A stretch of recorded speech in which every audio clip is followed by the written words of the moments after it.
So we're changing pace a little bit. This is still Understanding Prophecy. Understanding Prophecy today. And this is, the title of this is The Luciferian Plan. And this is essentially the introduction to what will be several weeks of study. And notice there's a book there by Manly P. Hall, The Secret Teachings of All Ages. There are people today that they will flock to just about anything except Christianity. And this is one of their books that they believe possesses secret knowledge. It's like the old Gnostics of old. So, the Luciferian Plan, introduction, Genesis chapter 1, we'll start in chapter 3, verse 5. For God doth know that in the day ye eat thereof, then your eyes shall be opened, and ye shall be as gods, knowing good and evil. And when the woman saw that the tree was good for food, and that it was pleasant to the eyes, and a tree to be desired to make one wise, she took of the fruit thereof and did eat. And gave also unto her husband with her, and he did eat. So she, Eve, partook of what the serpent had offered to entice her, and that was secret knowledge. We get enticed with secret knowledge. That's why we a lot of times are enticed to join secret organizations because we think we might find out some kind of secret knowledge, or at least we possess knowledge that no one else possesses. The serpent offered Eve secret knowledge. It is an ancient plan that only the elite wise, steeped with secret knowledge or gnosis, are fit to rule. It is a Luciferian plan. Jesus told those who were not his that ye are of your father the devil, and the lusts of your father ye will do. That's found in John chapter 8, verse 44. And if you're not committed to Jesus Christ, you're committed to someone else. And Jesus just nailed it right there in John chapter 8, verse 44. You're committed to Satan or Lucifer or devil, whatever you want to call him. Keep this in mind as you consider this lesson. The world systems and nations are under the dominion of Satan or Lucifer, including the United States of America. Because you're going to see in Matthew chapter 4, verse 8, that all nations belong to Satan as far as dominion goes.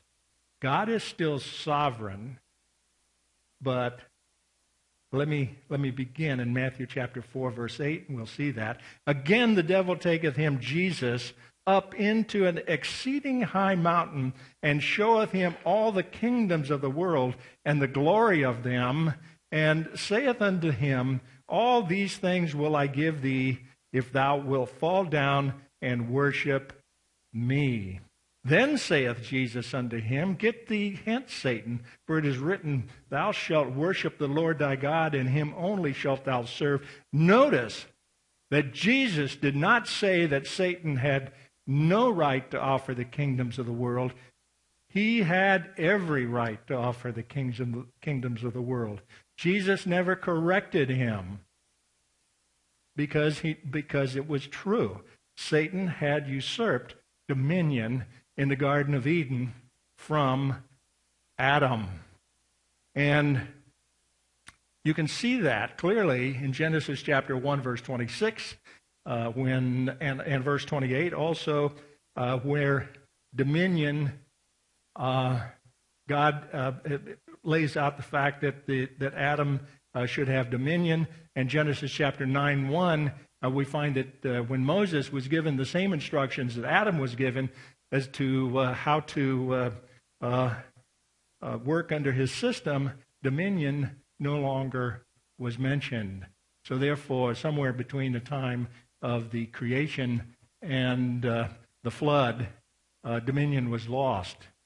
And Daniel chapter 7, verses 13 to 14, indicates that the Son, one like the Son of Man, will come in the clouds to the Ancient of Days, where he's going to be given dominion.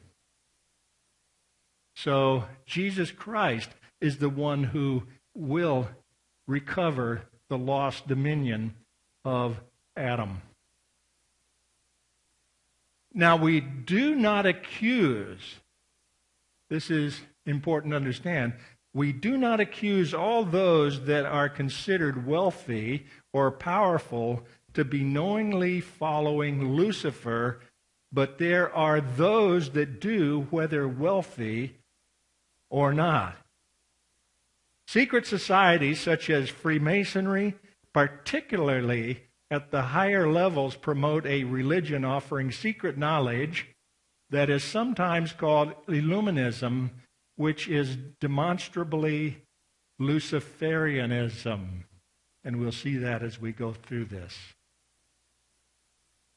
This Luciferian Illuminism is not to be confused with the Illuminati of the 18th century, although modern expressions of it in the entertainment industry equate it as such, but Luciferian Illuminism is much older.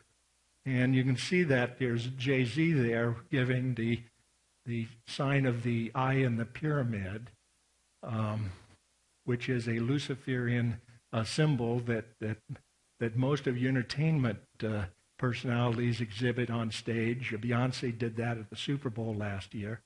And this is the eye in the pyramid is what they're expressing, the eye of Horus, the eye of Lucifer. It's Luciferian. So in 1889, the head of Freemasonry, Albert Pike, stated that the Masonic religion should be, by all of us initiates of the higher degrees, maintained in the purity of the Luciferian doctrine. Now, it's not just him that says that are Masons. He says, yes, Lucifer is God, and unfortunately, Adonai is also God, according to Albert Pike. Albert Pike has a statue in Washington, D.C., outside of the Masonic 33rd degree temple there, almost in walking distance from the White House. So Adonai is Hebrew Adonai, Lord God. Okay? Thus, Albert Pike says, the doctrine of Satanism is heresy. The doctrine of Satanism is heresy. And the true and pure philosophic religion is the belief in Lucifer, the equal of Adonai. But Lucifer, God of light and God of good, is struggling for humanity against Adonai, the God of darkness and evil. This is what 33rd degree Albert Pike is saying. Albert Pike was a Civil War general. He became the head of the Masonic order in this country, I think worldwide as well. Wrote a book called Morals in Dogma. The book is a very thick tome on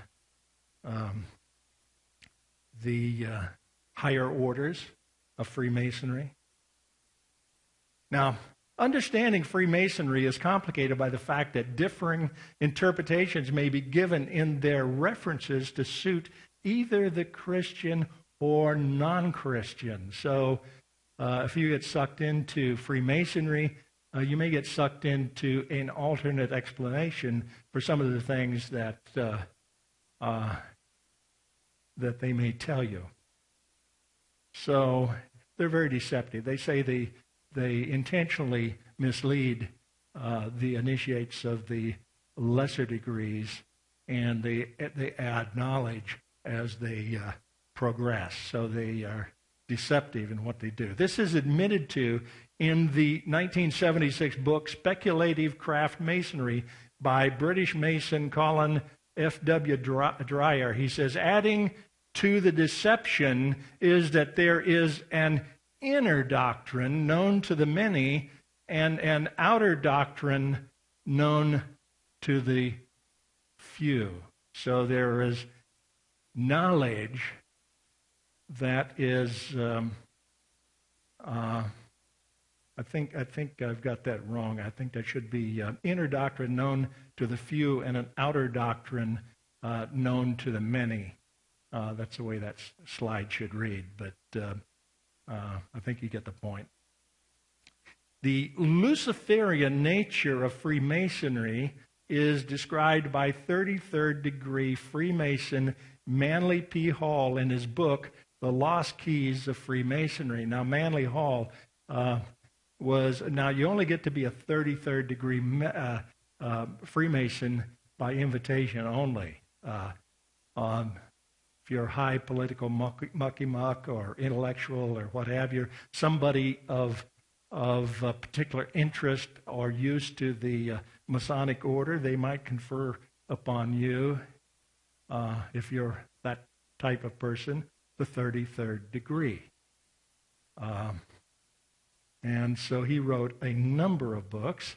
Some of them are pictured here on the screen behind me. One is The Lost Keys of Freemasonry, and the other, which I showed you earlier, The Secret Teachings of All Ages. So that is Manly P. Hall right there pictured. And he says, note this carefully, when the Mason learns that the key to the warrior on the block is the proper application of the dynamo of living power, he has learned the mystery of his craft. The seething energies of Lucifer are in his hands, and before he may step onward and upward, he must prove his ability to properly apply energy. Interesting, huh? Many of our highest-ranking leaders, presidents, super wealthy, and the majority of this nation's founders were or are members of secret societies such as Freemasonry and Skull and Bones. Skull and Bones is at Yale. Some of the current ones that you might be aware of would be George H.W. Bush, George W. Bush, John Kerry, members of Skull and Bones. We should be clear at this point, regardless the beliefs of the founders, that the founding documents the founders produced for this nation are the finest ever written to protect a people's God-given liberties. So these documents protect us if we can keep them. Unfortunately, they have chosen to now say that they're living documents so that they can be changed at will in the court systems rather than a absolute document. However, there are many in the past and today that have and are attempting to subvert the clear meanings of the protections found in those documents. And this is something that just slipped through the news last year. That was March of 2014, where it said that Michigan became the 34th state to ratify a call for a constitutional convention. Now, if it is the 34th state, that means they have the 2/3 required. My understanding is today that they are investigating whether or not all the other 34 states that did ratify this are still on board with it. If they are, then they have 2/3. They then can, if they so choose, call a constitutional convention and actually throw out your Constitution and rewrite another one to suit themselves. Or they can just change parts of it. And I heard one retired Supreme Court justice on one of the news channels that was being interviewed say that they'd like to rewrite certain portions of the Ten Amendments to the Constitution, our Bill of Rights. They don't like that. It gives us too much freedom. Okay, so just to let you know that this is out there and hanging over your nation and over your freedom. Okay? And it was just a small blurb on the news. Just like everything else they'll tell you, but they won't elaborate on it, and they then will not repeat it. But you can never say they didn't tell you. This is the way they do things. This fact has received little attention by the controlled media, even though such action would lay open the Constitution to possible major rewriting or even the production of a new Constitution to suit the power elite. We should be very wary. Even minor tampering can be fatal to our liberties. Now, you may ask, why would someone willingly serve Lucifer? There's a difference in what these people believe about Lucifer and Satan. I believe that Lucifer and Satan are the same entity. But these people have kind of divided it up to where they can have it their own way. They believe that Adonai had enslaved us and in this garden of paradise, and that Lucifer actually freed us from our slavery from Adonai. Okay? A Luciferian believes that he is serving Lucifer, the good God, who saved mankind from the slavery of Adonai, the evil God. This is the basis of what Theosophy teaches. And Theosophy is Luciferian. Now, you might not have heard of Theosophy, but it runs through the New Age movement. It runs throughout the thinking and belief systems of many in our country. Helena Blavatsky, the founder of Theosophy, taught that the church invented Satan and devils out of Lucifer, and that Lucifer is higher and older than Jehovah and had to be sacrificed to the new dogma. Blavatsky also writes, Jehovah, esoterically as Elohim, is also the serpent or dragon that tempted Eve. Kind of a messed up doctrine, but this, if you read her writings, this is what you see in her writings, okay? And just to give you an idea, here is a Luciferian pictured by Madame Helena Blavatsky. Here's a Satanist who would be worshiping Satan. It's Anton LaVey. He's since passed on to his reward, whatever reward that might be. I got a feeling that he's asking for an air conditioner right now, but he's passed on. But his organization in San Francisco is still strong and still going. There's been a lot of entertainment personalities that were involved with Anton LaVey. Jane Mansfield was one of them. Trying to think of Sammy Davis Jr., I think, had at one time been under his spell. But then there's this occultist, Aleister Crowley, called the most evil man in the world during his time. And Aleister Crowley was an occultist. He founded an organization, Orbo something, I can't remember what, but he was deeply involved in the occult. I don't know that he was a Luciferian in the same vein that Blavatsky would have been, but he probably, as near as I can tell by some of the writings I've read, He probably was not a Satanist directly out of that. But Crowley was pictured on a very famous album of the Beatles, and I think mentioned in one of their songs. The Beatles kind of liked him and his occult ideas.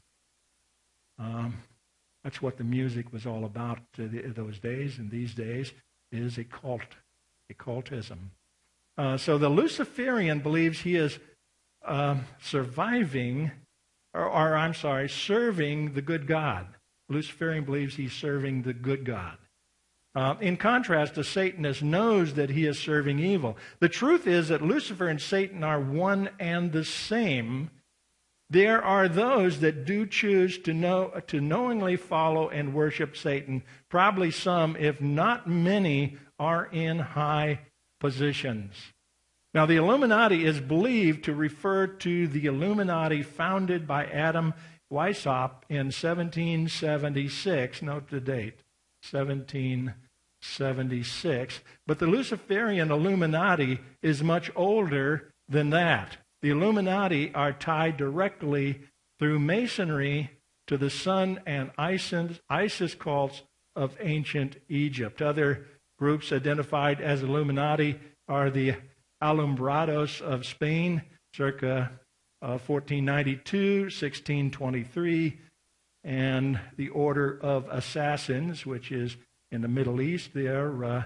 This is why these various groups of Muslims in the Middle East are part of secret orders. And this is the Assassins was circa 1090. It is Luciferian, and it is important to know that to those that practice it today, it is thought of as a religion of a benevolent, mythical Lucifer, not Satan, or so they think. It is disguised as political idealism bent on eradicating religion and monarchies in general, and Christianity in particular, and gaining global control for a commonwealth of nations featuring universal democracy. The Luciferian plan includes the entertainment industry, and there is Beyonce Knowles.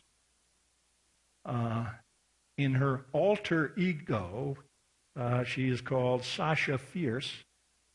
And notice what she's wearing.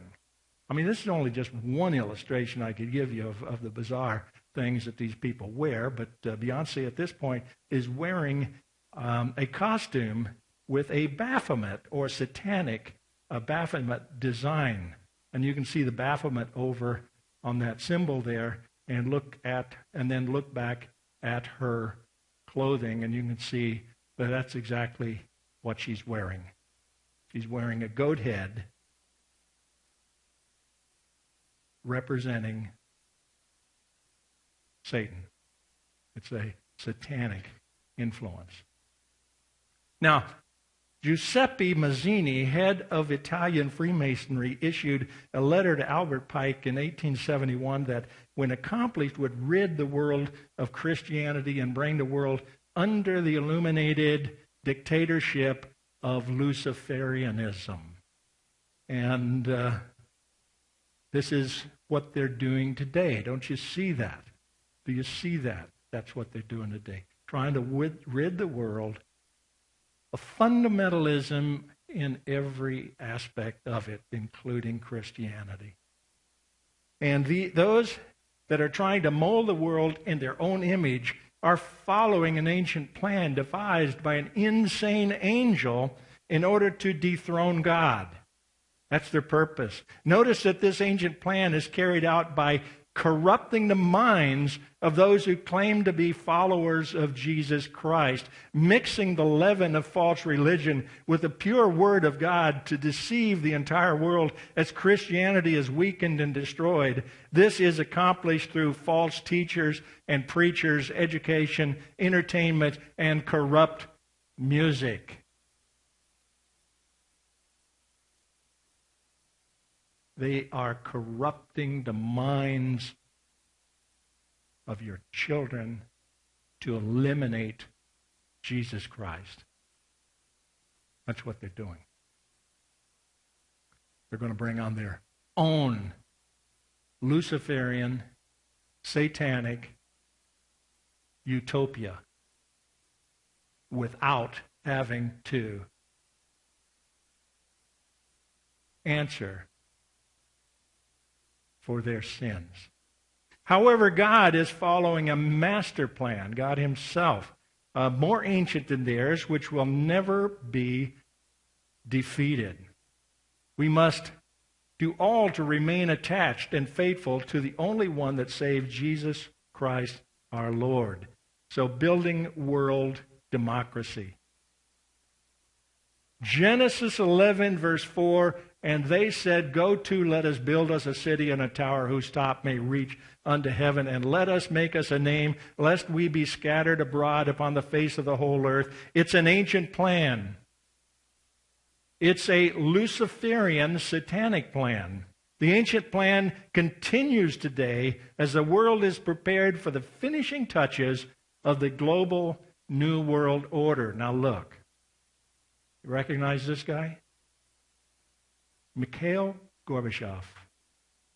Interestingly enough, Mikhail Gorbachev, at the fall of the Soviet Union, was brought to San Francisco and set up in a place there called a Presidio, a military base it was, and set up to be there to set up what is called a World Forum. And he's gotten involved in so much more since he's been there, and it's a globalist plan. That this is a globalist plan can be seen by the elite rulers, can be seen in the actions and words of former Soviet leader Mikhail Gorbachev, as many religious, political, environmental, media, and entertainment personages rushed to climb aboard his globalist train during the 1990s after the fall of the Soviet Union. Soviet leader, our enemy, suddenly becomes our friend immediately. 3 years before the fall of the Soviet Union in 1991, that's when the Soviet Union fell, 1991, Mikhail Gorbachev said in his United Nations address on 7 December 1988, now listen carefully to what Mikhail Gorbachev said. He said, "Further global progress is now possible only through a quest for universal consensus in the movement towards a new world order." This is 2 or 3 years before the Soviet Union fell. He's promoting a new world order. He's on board with the globalist plan. Surprise? From 27 September to 1 October 1995, in San Francisco, the former Soviet leader Mikhail Gorbachev and his Gorbachev Foundation played host to the State of the World Forum. This forum brought together hundreds of world religious, secular, and political leaders, including those of Eastern religions, Mother Teresa, Margaret Thatcher, George Bush, Albert Gore, Colin Powell, Carl Sagan, Ted Turner, Mario Cuomo, Ted Koppel, and Shimon Peres, among many more notables. And the list goes on and on. But note, they're planning something beyond what they tell you. Oh, they will tell you. They'll tell you on your news, but it'll be in such short bites that you'll never understand what it is they're saying. The mission of the State of the World Forum, according to literature released by the Gorbachev Foundation, will focus on the fundamental challenges and opportunities confronting humanity as we enter the next phase of human development. Notice what he says. We're entering the next phase of human development. What is it? They're going to develop us? Human development. It is being held in the belief that at this momentous juncture in history, we are giving birth to the first global civilization. There's your key right there, that this was their plan. They finally come to the point where they were going to do it. The following are gleanings from Gorbachev's second annual State of the World Forum in 1996, where he says, the alternative to the existing world order can only emerge as a result of a human dimension of progress. We envision a revolution of the mind, a new way of thinking, but from the standpoint of evolution of civilization. The road lies through democracy. I thought this guy was a communist. He's promoting democracy. Let us think together what we should do to democratize democracy, says Mikhail Gorbachev. And then from then on, all our presidents are talking about democracy, democracy, democracy. We have to spread democracy. You get the idea that this is what they're doing? And democracy of their making is not what we suppose. It's a globalist one-world system. Barrett Jost quotes Gorbachev regarding the 1995 State of the World Forum in her article, Gorbachev's Plan for a United World. She says, I was very pleased, or he says, Gorbachev says, I was very pleased that in our discussions here at the forum, there was no trace of the futile debate about what is better, capitalism or socialism.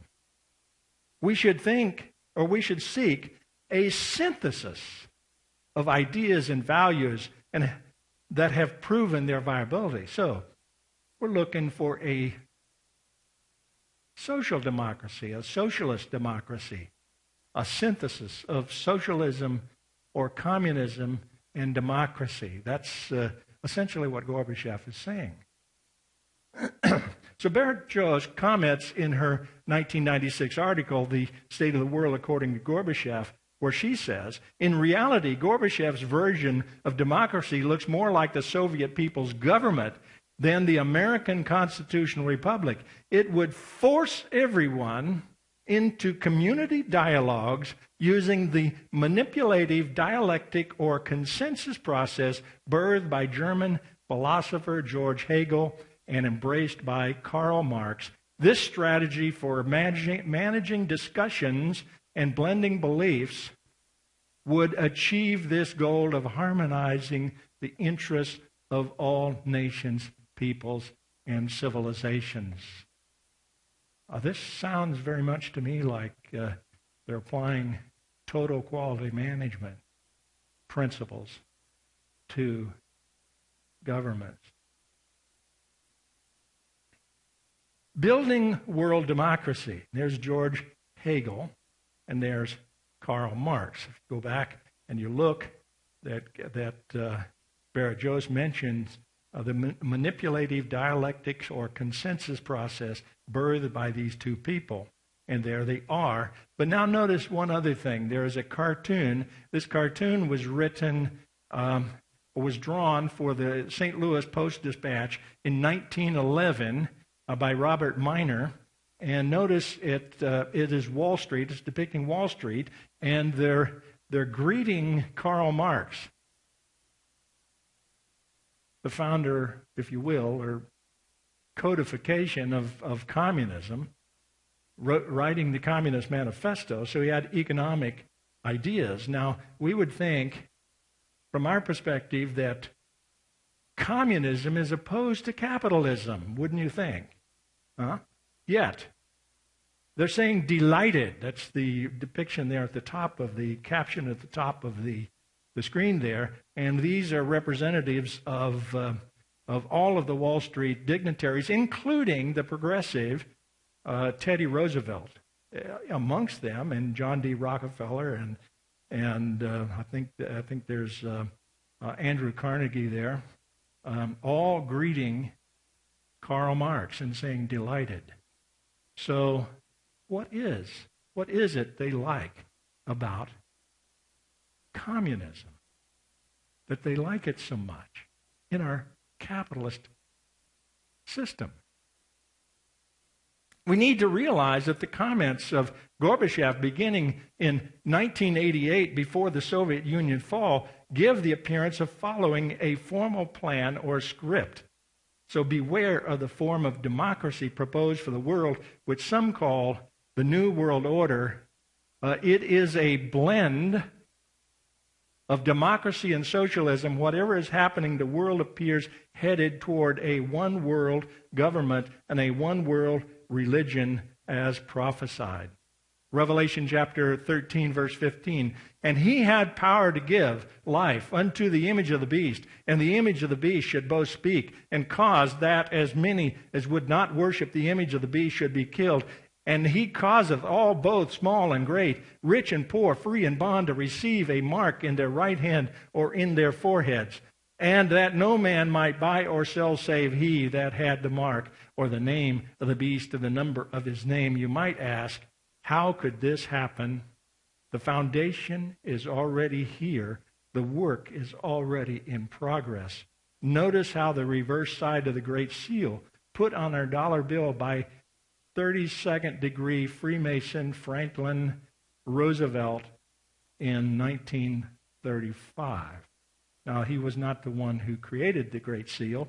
The Great Seal was created in 1782, but Franklin Roosevelt decided to add it to the dollar bill. Franklin was a Mason. There's Masonic implications in this. Now notice this. In the final version, the capstone is not yet in place. The pyramid is unfinished. Now, if you notice the original design over there, it had the all-seeing eye, which many would call the eye of providence, but many more would call it's a Egyptian god, and they would call it the eye of Horus or the eye of Lucifer. Okay? Now, so in the capstone is not yet in place. The pyramid is unfinished in the one on the dollar bill, which is the approved version. But in the other version, it doesn't say anything about the pyramid being unfinished. It's just a flat-topped pyramid, not an unfinished pyramid. So the original design says Deo Viventus Perennis. It says God favors everlasting. So they're in the original design, which was rejected, by the way, by the founders in 1782. The original design refers directly to God. But they chose, in their final approved design, they chose one that was more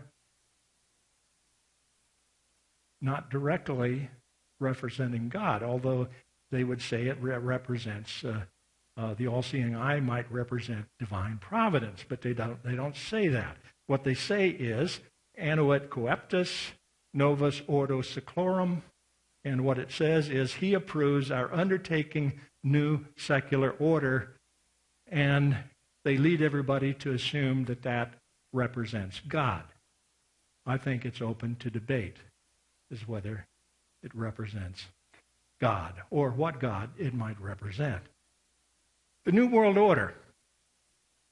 Now, those guys could have chosen one that directly referenced God, but they chose not to. They chose one that was slightly different, that was ambiguous. So the New World Order, plutocracy, which is rule by the wealthy. Genesis 11:5. And the Lord came down to see the city and the tower, which the children of men builded. And the Lord said, Behold, the people is one, and they have all one language. And this they began to do, and now nothing will be restrained from them, which they have imagined to do. Go to, let us go down, and there confound their language, that they may not understand one another's speech. And so the Lord scattered them abroad from thence upon the face of all the earth, and they left off to build the city. So, in this country,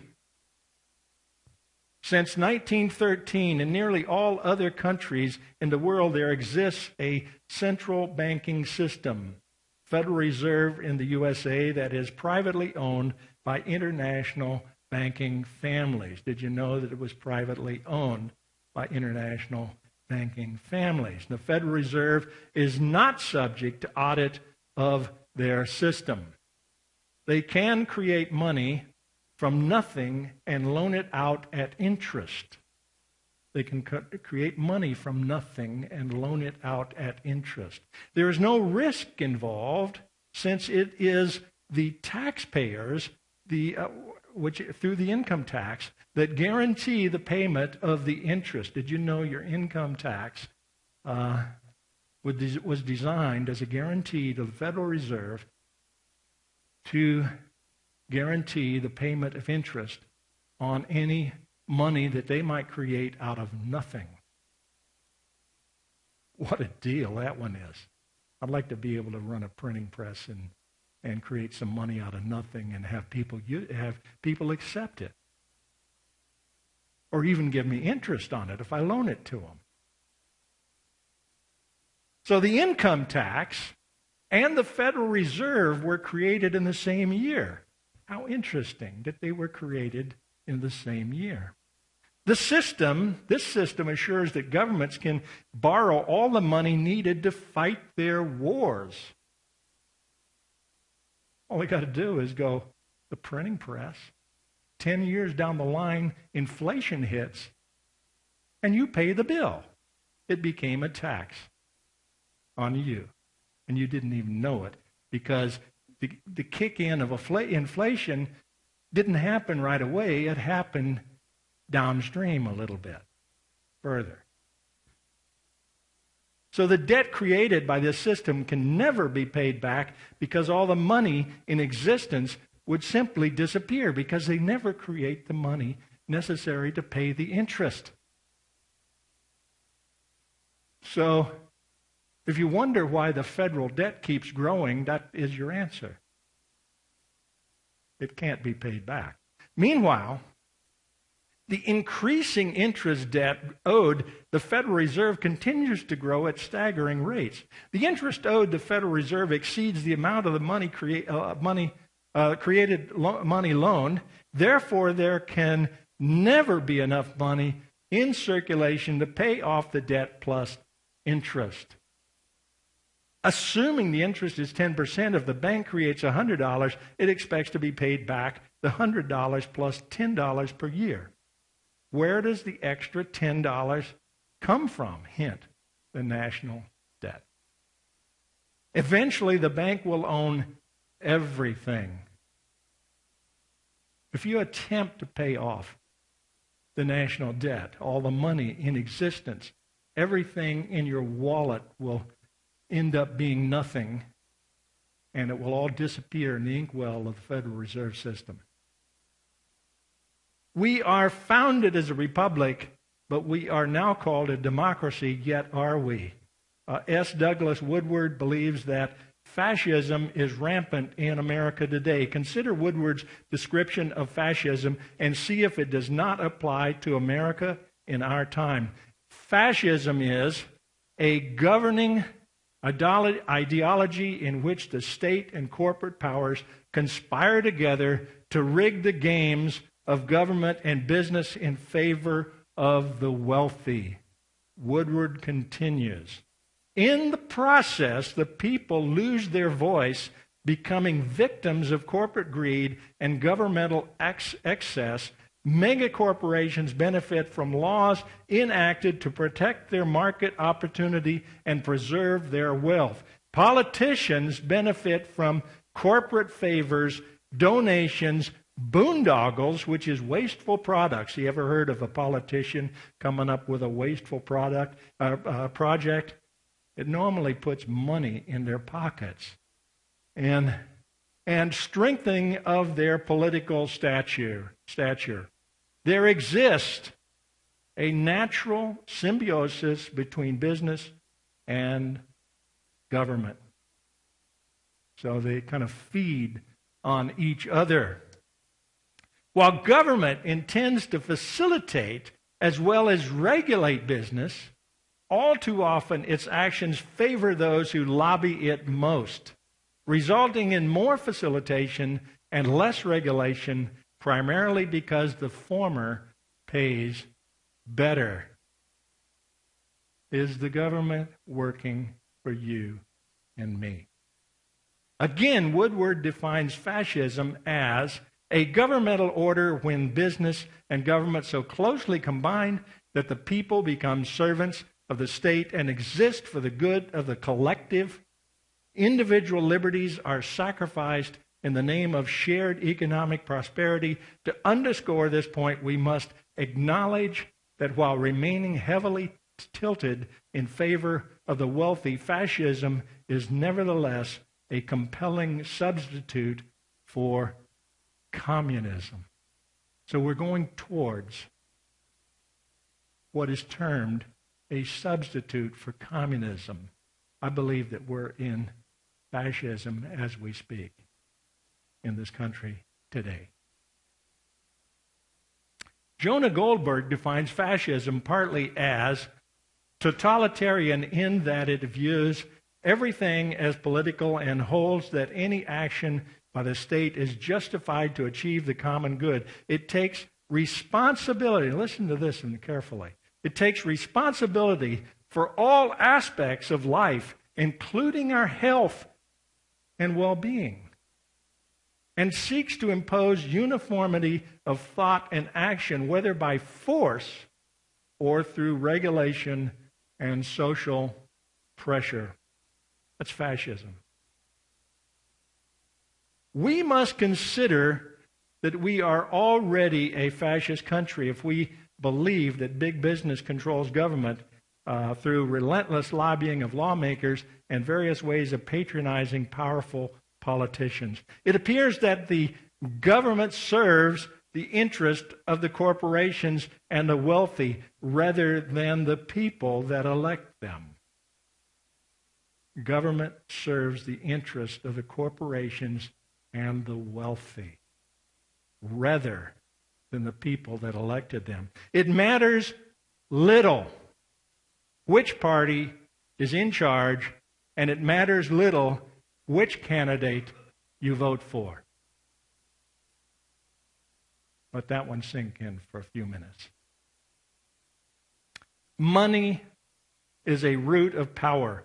The wealthy and the mega corporations greatly influence the political parties, which in turn control elections and candidates by punishment and rewards. They can do this through the political system, through the political parties. The party system is maintained by collusion between both parties. According to political historian Walter Karp, neither party organization could retain control of its party unless the two party organizations were in collusion. Book by Walter Karp that came from was called Indispensable Enemies, The Politics of Misrule in America. And I think it'd be a very important book if you really wanted to understand how parties rule. There is much documentation to show the connections between America's ruling elite, international bankers, and European royalty. A ruling elite residing in America can be traced for over 100 years.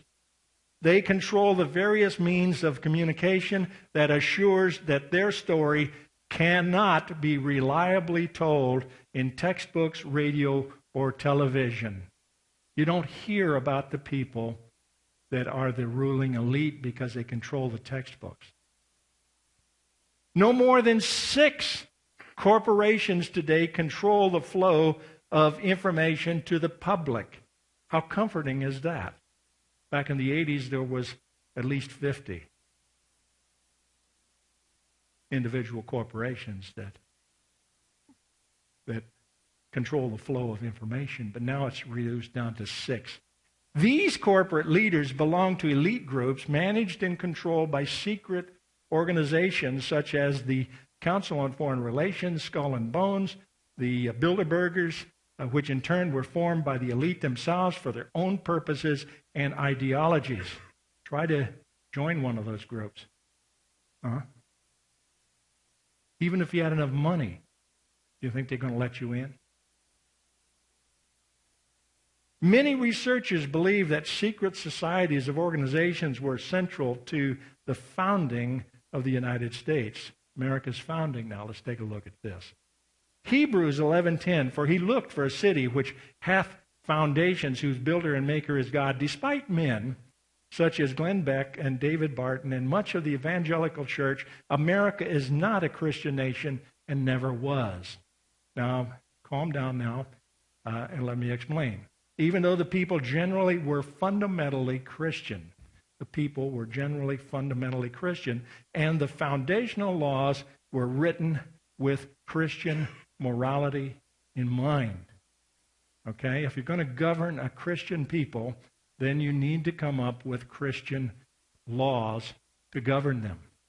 While not founded as a Christian nation, we were rather a nation of Christians.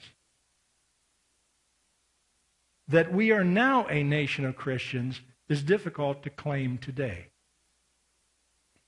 According to Christian writer S. Douglas Woodwork in Power Quest Book 2, he says, quote, the history of America is in one sense the record of secret societies who sought to establish a new nation free of monarchy, church dogma, and in particular prejudices against mysticism and spiritualism.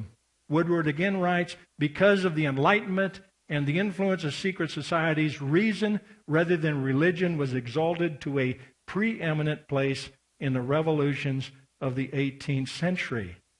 Despite idealistic, politically inspired patriotism to the contrary, those men who founded this country were a mixed bag of beliefs, most leaning toward deism, Unitarianism, Universalism, or atheism. And I'm not saying that they all did not have some Christian leanings.